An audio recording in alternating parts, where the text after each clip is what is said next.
ബംഗാൾ ഉൾക്കടലിൽ വീണ്ടും ഒരു വമ്പൻ പരീക്ഷണത്തിന് ഇന്ത്യ ഒരുങ്ങുകയാണ്.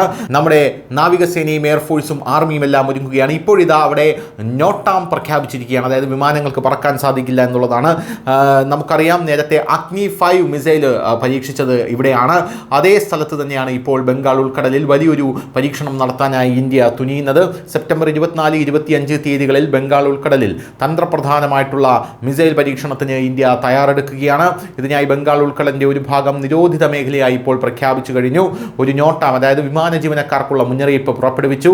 ഒഡീഷയിലെ അബ്ദുൽ കലാം ദ്വീപിൽ നിന്ന് നടത്തുന്ന ഈ പരീക്ഷണം 1400 കിലോമീറ്ററിൽ കൂടുതൽ ദൂരപരിധിയുള്ള ശക്തവും ദീർഘദൂരവുമായിട്ടുള്ള ഒരു മിസൈൽ ആയിരിക്കാം എന്നുള്ളതാണ് നിലവിലത്തെ വിലയിരുത്തൽ. Defence research and development organisation ഒരു പ്രധാന മിസൈൽ പരീക്ഷണത്തിന് തയ്യാറെടുക്കുകയാണ്. ഇത് അഗ്നി പ്രൈം ആകാം. 1000 മുതൽ 2000 കിലോമീറ്റർ വരെ ദൂരപരിധിയുള്ള ഒരു പുതിയ തലമുറ മീഡിയം റേഞ്ച് ബാലിസ്റ്റിക് മിസൈലാണിത്.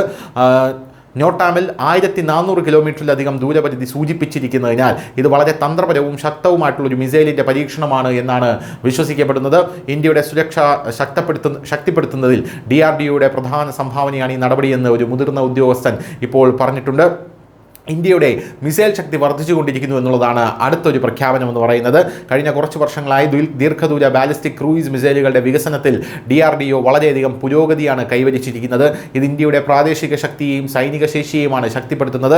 വരും ആഴ്ചകളിൽ കൂടുതൽ പരീക്ഷണങ്ങൾ നടത്തുമെന്ന് മറ്റൊരു സ്രോതസ് പറഞ്ഞു. വ്യത്യസ്ത തന്ത്രപരമായിട്ടുള്ള റോളുകൾക്കുള്ള മിസൈലുകൾ ഇതിൽ ഉൾപ്പെടുന്നു.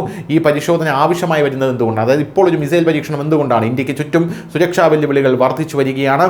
അയൽ രാജ്യങ്ങളും അവരുടെ സൈനിക പ്രവർത്തനങ്ങൾക്കും ആഗോള സംഘർഷങ്ങൾക്കുമിടയിൽ ഇന്ത്യ അതിൻ്റെ പ്രതിരോധ സംവിധാനം ശക്തിപ്പെടുത്തേണ്ടതുണ്ട് എന്നുള്ളത് കൊണ്ടാണ് ഇപ്പോൾ ഇത്തരത്തിലുള്ള പ്രവർത്തനങ്ങൾ നടക്കുന്നത്. News desk, news India Malayalam.